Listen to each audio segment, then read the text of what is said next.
Hello नमस्कार दोस्तों, स्वागत है एक नई वीडियो में। और आज की इस वीडियो में हम लोग क्लास 9th का मैथ का चैप्टर 1 का प्रश्नावली 1.2 करने वाले हैं।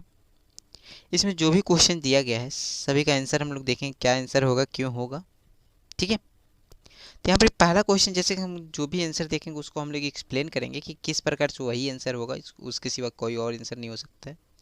आपको बिल्कुल टेंशन नहीं लेना है कि आपने पीछे क्या पढ़ा है क्या नहीं पढ़ा है।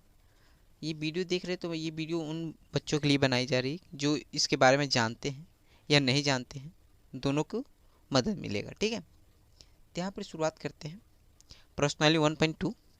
पहला क्वेश्चन है, निम्न कथन सत्य है या असत्य, कारण के साथ अपने उत्तर दीजिए। ठीक है, इसमें पहला क्वेश्चन है, प्रत्येक अपरिमेय संख्या एक वास्तविक संख्या होती है। जो अपरिमेय संख्या होता है, बोल रहा है, इसका कहने का मतलब है कि जितने भी अपरिमेय संख्या होते हैं वो सारे के सारे क्या होते हैं, वास्तविक संख्या होते हैं।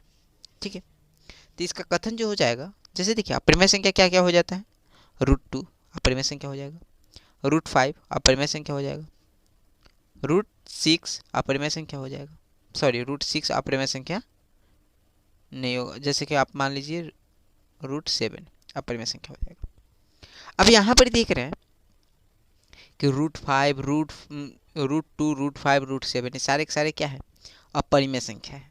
ये सभी क्या है, अपरिमेय संख्या है। अब हम आपसे पूछें कि जो अपरिमेय संख्या है, ठीक है, अब हमको एक बात आप बताइए, वास्तविक संख्या क्या होता है। तो वास्तविक संख्या का देखिए डिफिनेशन ये होता है, परिमेय संख्या तथा अपरिमेय संख्या के संग्रह को हम लोग वास्तविक संख्या कहते हैं। ठीक है, तो यहाँ पर इसका आंसर क्या हो जाएगा, सत्य हो जाएगा, क्योंकि वास्तविक संख्या परिमेय और अपरिमेय संख्याओं के संग्रह से बना होता है। ये जैसे कि आपका क्या हो गया, अपरिमेय संख्या हो गया यहाँ पर। ठीक है, यहाँ पर कुछ अपरिमेय संख्या हो गया। उस प्रकार जैसे कि 1/2 3/2 4/2 कि सारे के सारे क्या है, ये सब परिमेय संख्या है, ये सभी परिमेय संख्या है। तो परिमेय संख्या और अपरिमेय संख्या के संग्रह से क्या बना होता है, वास्तविक संख्या बना होता है। मतलब जो संख्या अभी तक हम लोग जानते हो सारे के सारे क्या होते हैं, वास्तविक संख्या होते हैं। तो इसका कहने का मतलब प्रत्येक अपरिमेय संख्या क्या वास्तविक संख्या होती है, तो हाँ बिल्कुल होती है। जितने भी अपरिमेय संख्या है वो सारे के सारे क्या है, वास्तविक संख्या। वास्तविक संख्या में केवल अपरिमेय संख्या ही नहीं बल्कि परिमेय संख्या भी होते हैं। ठीक है, लेकिन अगर यहाँ पर क्वेश्चन कुछ इस प्रकार का रहता है कि क्या प्रत्येक वास्तविक संख्या एक अपरिमेय संख्या है, तो यहाँ पर नहीं आंसर हो जाता है। ठीक है, आगे बढ़ते हैं। दूसरा क्वेश्चन है कि संख्या रेखा का प्रत्येक बिंदु √m के रूप का होता है, जहाँ m एक प्राकृतिक संख्या है। ठीक है, संख्या रेखा का प्रत्येक बिंदु √m का रूप का होता है और जहाँ m क्या है, एक प्राकृतिक संख्या है। अब देखिए संख्या रेखा, इसका कहने का मतलब है, तो संख्या रेखा किस प्रकार का होता है, एक लाइन होता है जिसमें बीच में ओरिजिन 0 हो जाता है, यहाँ पर हो जाएगा 1 2, इसके राइट हैंड साइड में 3 4, मतलब दाएं साइड में क्या क्या 1 2 3 4 प्लस में रहेगा, उसी प्रकार बाएं साइड में क्या हो जाएगा, माइनस में हो जाएगा। ठीक है, अब यहाँ पर इसका कहने का क्वेश्चन कहने का मतलब है कि संख्या रेखा का प्रत्येक बिंदु, ये संख्या रेखा है, इसका प्रत्येक बिंदु √m के रूप का होता है, √m का रूप का होता है और जहाँ m एक प्राकृतिक संख्या है। अब √m कहने का मतलब है, मतलब वर्ग m का, जैसे कि प्रत्येक बिंदु क्या होता है, √m का रूप का होता है। मान लीजिए √m के रूप का मतलब जैसे ये हो गया, तो √1 √2 √3 √4 √-1 √-2 √-3। ठीक है, अब यहाँ पर रूट का रूप का होता है, √m के रूप का होता है, जहाँ m एक प्राकृतिक संख्या है। m जो है वो क्या है, प्राकृतिक संख्या है। ठीक है, पहली बात देखिए कि m क्या है, यहाँ पर एक प्राकृतिक संख्या है, जो कि अगर m का प्राकृतिक संख्या है और रूट के अंदर है, मतलब m का वर्गमूल अगर पूछा जाए तो जो ऋणात्मक संख्या होगा, ये ऋणात्मक जो संख्या होगा उसका कभी वर्गमूल प्राकृतिक संख्या हो गया क्या, जैसे √1 है, इसका अगर हम लोग वर्गमूल करें तो क्या इसका प्राकृतिक संख्या आंसर आएगा। ये माइनस यहाँ से हटेगा ही नहीं, ये आपका अवास्तविक संख्या हो जाता है। ठीक है, पहली बात कि यहाँ पर ये ऋणात्मक संख्या है, ऋणात्मक संख्या का वर्ग मूल नहीं होता है। ठीक है, ठीक है। अब यहाँ पर इसका आंसर क्या है वो देख लेते हैं। असत्य होगा, क्योंकि ऋणात्मक संख्या किसी प्राकृतिक संख्या का वर्गमूल नहीं हो सकता। ऋणात्मक संख्या जो है वो किसी भी प्राकृतिक संख्या का वर्गमूल नहीं हो सकता। किसी भी प्राकृतिक संख्या का वर्गमूल मतलब जो ऋणात्मक ये संख्या हो, किसी भी प्राकृतिक संख्या का वर्गमूल नहीं हो सकता है। अब -3 है तो -3 किसका वर्गमूल होगा? ठीक है, जैसे हम लोग को वर्ग निकालना रहता है तो 3 का वर्ग निकाल लेते हैं। अब माइनस में मान लीजिए माइनस में 400 है, तो ये 400 200 का वर्ग 20 का तो वर्गमूल है नहीं। क्यों? क्योंकि ये माइनस है, माइनस हटेगा ही नहीं। ठीक है, अगर ये वहीं पर √400 रहता तो वो हमारा 20 का वर्गमूल हो जाता। ठीक है, आगे बढ़ते हैं। यहाँ देखिए सी नंबर क्वेश्चन है, प्रत्येक वास्तविक संख्या एक अपरिमेय संख्या होती है। अब यहाँ पर ही वही चीज़ क्वेश्चन जो हमने आपको पहले बताया था कि प्रत्येक वास्तविक संख्या अगर एक अपरिमेय संख्या पूछे तो यहाँ पर हम लोग क्या आंसर देंगे? इसको असत्य। क्यों? क्योंकि जो वास्तविक संख्या होता है, वास्तविक संख्या के पास परिमेय संख्या और अपरिमेय संख्या दोनों होता है। ठीक है, और इसका कहने का ये क्या कह रहा है कि प्रत्येक वास्तविक संख्या, जितने भी वास्तविक संख्या होते हैं वो सारे के सारे क्या होते हैं? अपरिमेय संख्या होते हैं। तो ऐसा बिल्कुल गलत है। जो भी वास्तविक संख्या रहता है, अब इसको हम लोग उदाहरण देकर समझा देंगे, असत्य है, क्योंकि √2 एक वास्तविक संख्या है। केवल 2 एक वास्तविक संख्या है। अब 2 जो है वास्तविक संख्या के पास, जब अब परिमेय संख्या है मतलब इसके पास 2/1 या इसको लिख सकते हैं हम लोग। ठीक है, तो मतलब इसके पास पूर्णांक भी है, इसके पास क्या है? परिमेय संख्या मतलब इसके पास पूर्णांक है, पूर्ण संख्या है, प्राकृतिक संख्या है, मतलब सारे के सारे संख्या इसके पास है। ठीक है, वास्तविक संख्या के पास, किसके पास? वास्तविक संख्या के पास। तब इसका कहने का क्या मतलब कि प्रत्येक वास्तविक संख्या एक अपरिमेय संख्या होती है? तो ये बिल्कुल असत्य है, क्योंकि 2 जो है एक वास्तविक संख्या है। 2 अब 2 कहाँ पर आपको मिल जाएगा? 2 आपको मिल जाएगा पूर्णांक में, मिल जाएगा परिमेय संख्या में, परिमेय में मिल जाएगा, पूर्ण में मिल जाएगा, प्राकृतिक संख्या में मिल जाएगा, लेकिन अपरिमेय में 2 नहीं मिलेगा। केवल 2 अपरिमेय संख्या में नहीं मिलेगा। तो यहाँ पर बताएंगे कि असत्य है, क्योंकि 2 एक वास्तविक संख्या है परंतु अपरिमेय संख्या नहीं। 2 जो है एक वास्तविक संख्या है लेकिन वो अपरिमेय संख्या नहीं है। अगर 2 के ऊपर रूट लगा रहता तब वो अपरिमेय संख्या हो सकता था, लेकिन यहाँ पर 2 लगा नहीं है। हम लोग इसको बता रहे हैं कि 2 एक वास्तविक संख्या है परंतु अपरिमेय संख्या नहीं है। ठीक है, आगे बढ़ते हैं। यहाँ देखिए क्वेश्चन है, क्या सभी धनात्मक पूर्णांक का वर्गमूल अपरिमेय होता है? यदि आपका उत्तर नहीं है तो एक ऐसी संख्या का वर्गमूल का उदाहरण दीजिए जो एक परिमेय संख्या है। अब यहाँ पर हम लोग को तो सबसे पहले बता देना होगा कि जो भी धनात्मक पूर्णांक होते हैं, धनात्मक पूर्णांक का कहने का मतलब कि पूर्णांक आपका क्या होता है? पूर्णांक होता है ऋणात्मक तथा धनात्मक संख्याओं साथ ही 0 को अगर सम्मिलित कर दे तो क्या बन जाएगा? हमारा पूर्णांक कहलाएगा। ठीक है, तो यहाँ पर ही 1 सेकेंड, यहाँ देखिए हमारे पास ऋणात्मक, अब यहाँ पर बोला है कि प्रत्येक धनात्मक पूर्णांक का वर्गमूल अपरिमेय होता है। यदि आपका उत्तर नहीं है तो एक ऐसी संख्या का वर्गमूल का उदाहरण दीजिए जो एक परिमेय संख्या होता है।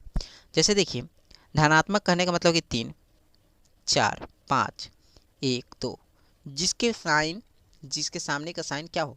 पॉजिटिव। ऋणात्मक का मतलब होता है कि ये लोग के सामने का साइन, जो ये लोग का साइन होना चाहिए माइनस में होना चाहिए। ठीक है, -1, -2, -3, -4, -5। ठीक है, इस प्रकार का। अब यहाँ पर ये बोल रहा है कि धनात्मक पूर्णांक, मतलब हमको धनात्मक पूर्णांक में इसको लेना होगा, इसको। ठीक है, अब आगे क्वेश्चन है कि धनात्मक पूर्णांक का वर्गमूल अपरिमेय होता है। यदि आपका उत्तर नहीं है तो एक ऐसी संख्या का वर्गमूल का उदाहरण दीजिए जो एक परिमेय संख्या है। ये प्रत्येक धनात्मक पूर्णांक का वर्गमूल पूछ रहा है।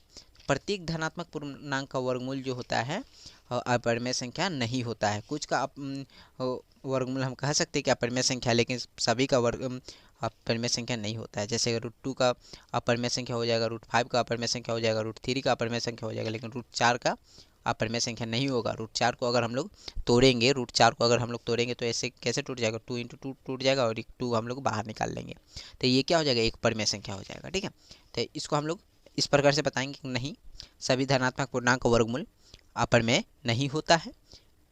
उदाहरण रूट 4 को हम लोग 2 लिख सकते हैं। इस प्रकार से इसका आंसर आप लोग दे सकते हैं। ठीक है, हम लोग अब आगे बढ़ते हैं और लास्ट क्वेश्चन है हम लोग का 3 नंबर। यहाँ देखिए 3 नंबर क्वेश्चन क्या है। क्वेश्चन है कि दर्शाइए कि संख्या रेखा पर रूट 5 को किस प्रकार निरूपित किया जाता है। रूट 5 अगर हम आपको बोलते कि 4 को संख्या रेखा पर दर्शाइए तो आप फटाफट कर सकते थे। एक संख्या रेखा आप खींचते, ठीक है, संख्या रेखा आपका किस प्रकार का होगा, जैसे क्या हो गया,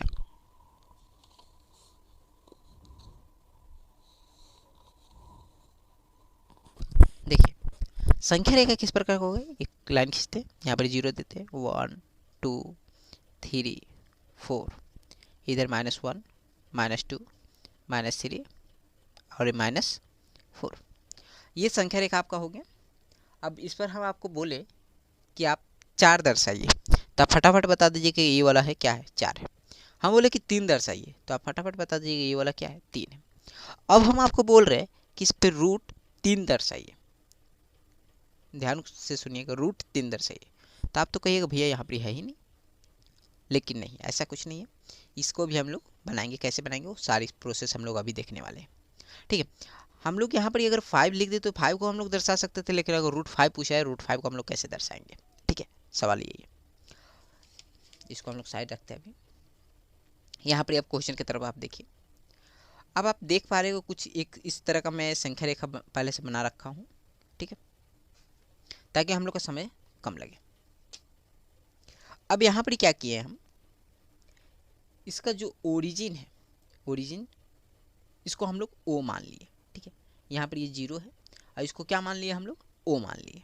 ठीक है, अब यहाँ पर ही हम एक इकाई लेंगे। किस प्रकार से लेंगे, देखिए आपका ये स्केल है। ओके, अब इसमें इधर आपका सेंटीमीटर में लिखा हुआ है। ठीक है, अब हम लोग इसको पलट देंगे, ये वाला जो है, ठीक है, ये वाला, इसको हम लोग एक इकाई मानकर इसमें इस तरह से हम लोग सबको एक एक इकाई पर क्या करेंगे, इसको काट देंगे। ठीक है, मतलब इस संख्या रेखा को एक एक इकाई का बना देंगे।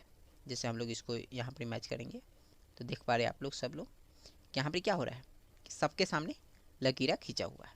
ठीक है, अब इसको हम लोग एक एक इकाई का बना दिए, तो हम लोग यहाँ पर क्या बोलेंगे कि ओ ए जो हमारा है वो एक इकाई का है और ए बी जो है हमारा वो भी एक इकाई का है।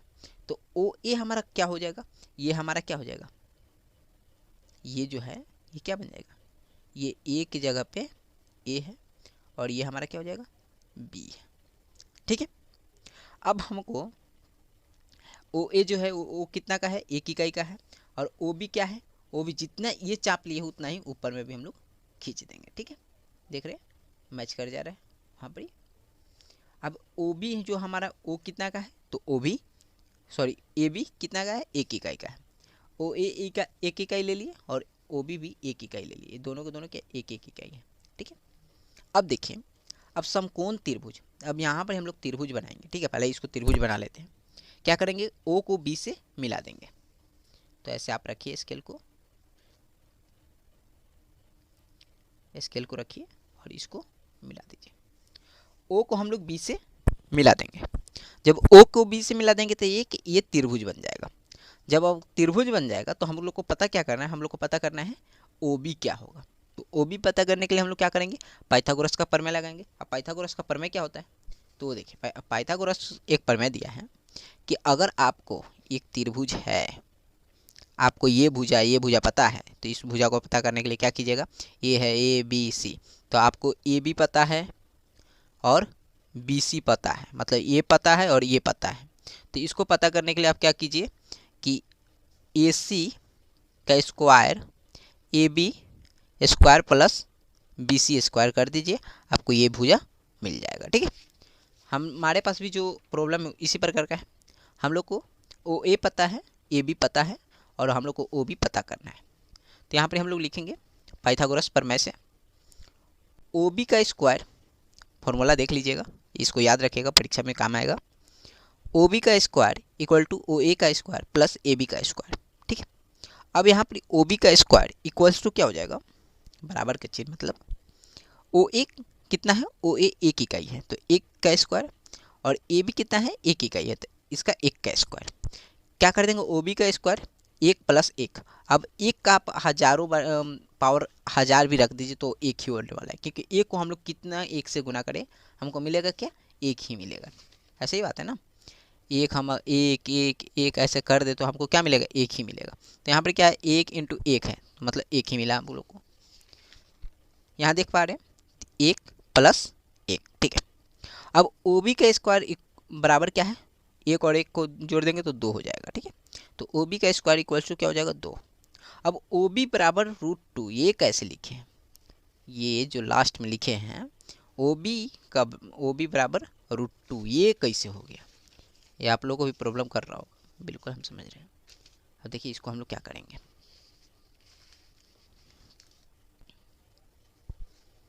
देखिए यहाँ पर क्या करेंगे, यहाँ पर जैसे हमको पता है ओ बी का स्क्वायर बराबर क्या है, 2 है। जब इसका स्क्वायर हमको हटाना होगा तो ये कहेगा कि इसका भी स्क्वायर हटाइए। अब इसके पास तो स्क्वायर है ही नहीं, तो क्या करेंगे, इसको हम लोग पहले स्क्वायर देंगे। तो ओ बी का स्क्वायर बराबर क्या करेंगे, रूट के अंदर ले जाएंगे, रूट के अंदर ले जाएंगे तो ये क्या हो जाएगा, एक है तो 2 बन जाएगा।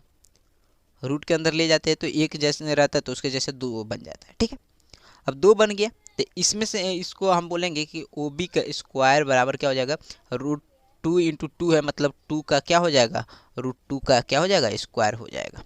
ठीक है, आप एक सीखे होंगे एक फॉर्मूला जो इसी चैप्टर में है, √a इंटू √b अगर लिखा हुआ है तो आप उसको क्या लिख सकते हैं, √a इंटू b लिख सकते हैं। ठीक है, तो उस तरीका को हम लोग इस्तेमाल करके इसको तोड़े, कैसे, तो रूट क्या लिखा हुआ है, यहाँ पर क्या आएगा हमारे पास, जैसे देखिए यहाँ पर क्या है, √2 इंटू 2 है। ठीक है, तो इसको हम लोग कैसे तोड़ दिए, √2 इंटू √2, अब 2 ठो बन गया तो अब दोनों को क्या कर देंगे, √2 का स्क्वायर कर दिए तो यही स्क्वायर यहाँ पर ही हो गया। अब दोनों के पास से स्क्वायर है, दोनों का स्क्वायर हटा देंगे तो ओ बी बराबर क्या हो जाएगा, √2 आपका हो जाएगा। यही चीज़ यहाँ पर लिखा हुआ है। भाई काम खत्म हो गया तुम्हारा, अरे यार काम खत्म हो गया तुम्हारा, फिर आ रहा है, रुक जाए।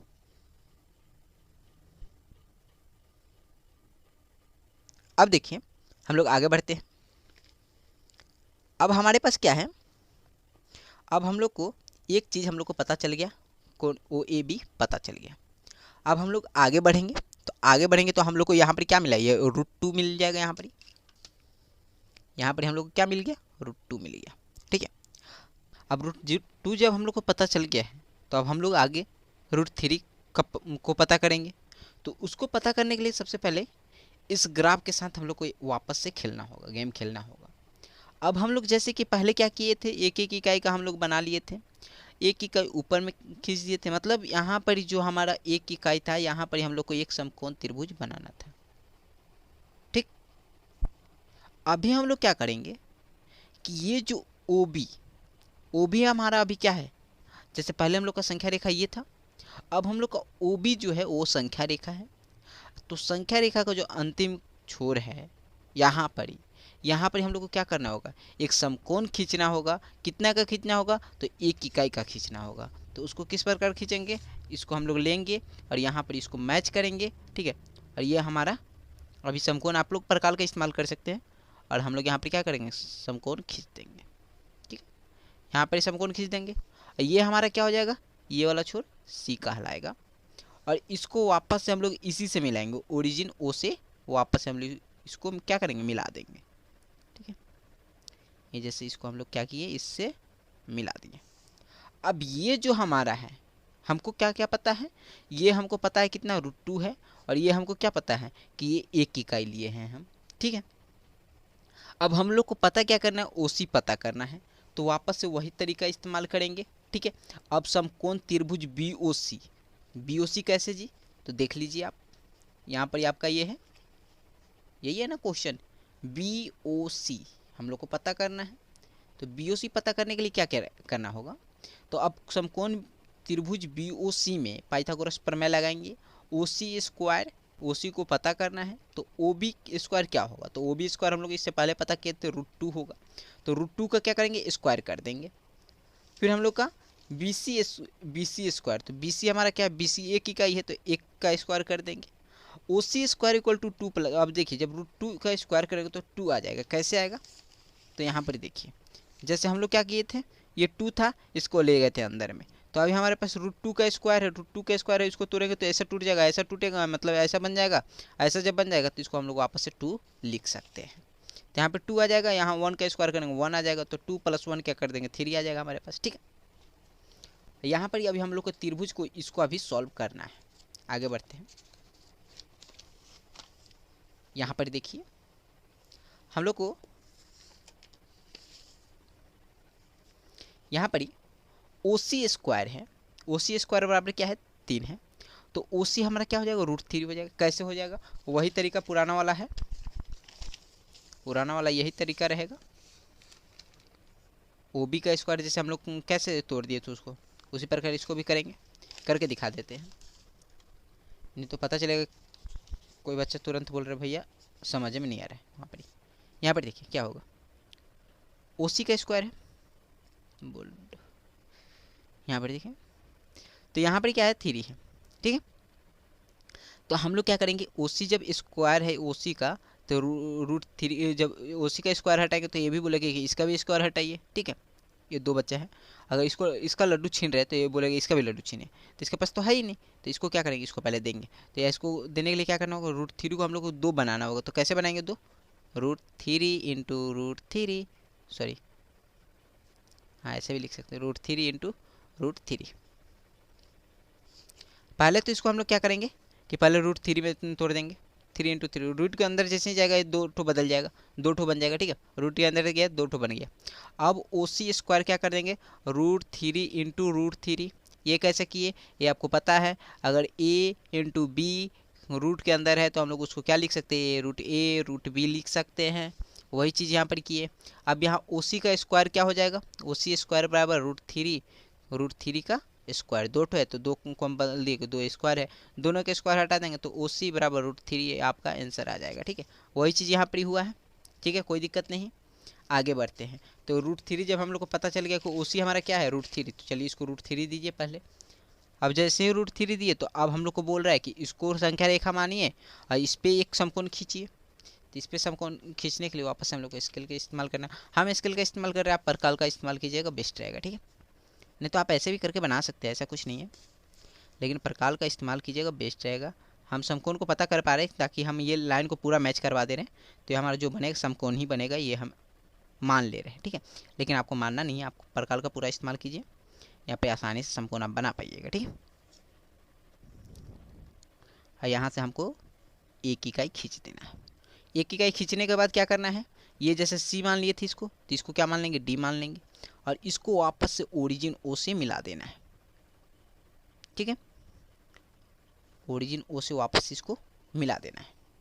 तब हम लोग को क्या पता करना होगा OD पता करना होगा। अब OD क्या होगा, 1 इकाई, ये भी 1 इकाई है, तो अब OD क्या होगा, ठीक है, इसको पता करना है। तो देखिए OD पता करने के लिए वही तरीका वापस से, अब समकोण त्रिभुज COD में पाइथागोरस प्रमेय लगाएंगे, OD स्क्वायर क्या हो जाएगा OC square plus DC square, तो OC हम लोग पता किए तो √3 था, तो √3 को स्क्वायर कर देंगे, अब +1 का स्क्वायर, अब OD स्क्वायर इक्वल टू √3 को अगर तोड़ेंगे तो वापस हमारे पास क्या आ जाएगा 3 आ जाएगा, इसका स्क्वायर करेंगे तो 3 आ जाएगा ना, +1 यहाँ पर क्या हो जाएगा OD स्क्वायर इक्वल टू 4 और OD इक्वल टू रूट के अंदर ये जब इसका स्क्वायर हटाएंगे तो इसका भी स्क्वायर हटेगा, जो स्क्वायर हटेगा मतलब √4 बन जाएगा, और √4 को हम लोग 2 लिख सकते हैं। कैसे लिख सकते हैं वो पता है ना, अभी थोड़ा देर पहले हम लोग किए थे, एक दूसरा मैथ था हमारे पास 2 नंबर, जैसे √4 है, ठीक है, वो वाला प्रॉब्लम किधर गया, इसको देखिए √4 है, ठीक है, तो √4 है मतलब इसको अंदर में √4 है मतलब इसको अंदर में क्या करना होगा 2 बनाना होगा, तो 2 × 2 4 कर दिया इसको, ठीक है। जब अंदर में 2 ठो रहेगा तो 1 ठो बाहर निकाल सकते हैं, ठीक है। ये तो नॉर्मल सी बात है, ये सब चीज़ तो आपको पता होगा ही,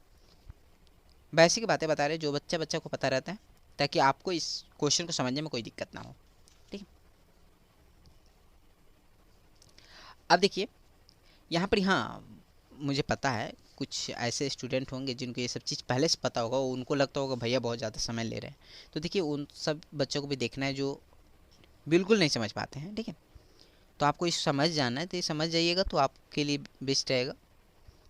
तो समय का थोड़ा सा लग रहा है, समय मालूम है हमें। अब देखिए यहाँ पर अब समकोण त्रिभुज डीओई में क्या होगा कि पाइथागोरस प्रमेय से वापस से देखिए पाइथागोरस प्रमेय क्या कह रहा है।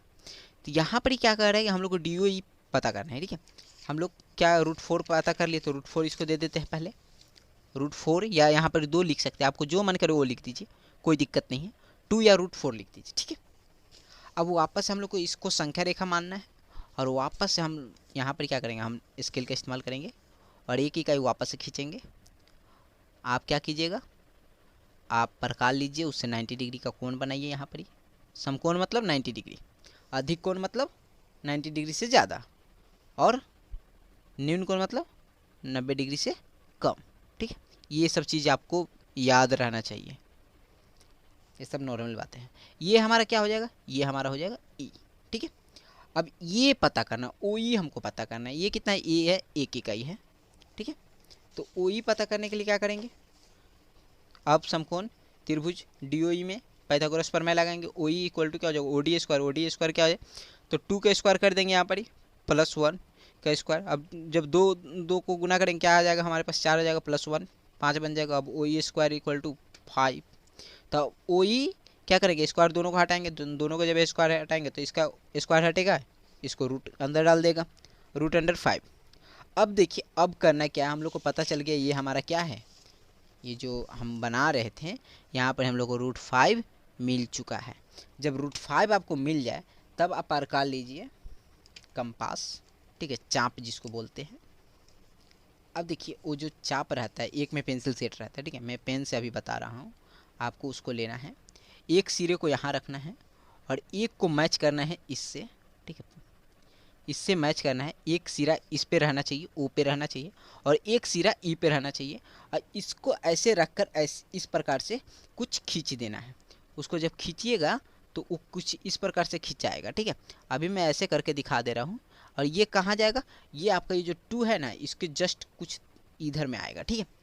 2 के बाद में जाएगा, इतना याद रखिएगा, 2 के बाद में जाएगा, क्योंकि 2 यहाँ पर, यहाँ से खींचे तो ये 2 मैच कर जाएगा, लेकिन ये थोड़ा सा हम आगे बढ़े तो ये 2 के बाद में जाएगा। यही हमारा क्या हो जाएगा, ई डैश हो जाएगा, ई डैश यहाँ लिख देना है। और ये हमारा क्या है, √5 तो हम लोग को पता चल गया, ये √5 हमारा। अब यहाँ पर क्या कीजिए, आप ऐसे कर दीजिए, यहाँ से लेकर और यहाँ तक, जहाँ पर आपका चाप मैच करे वहाँ पर एक लकीरा खींच दीजिएगा और यहाँ लिख दीजिएगा ये क्या है, √5 है।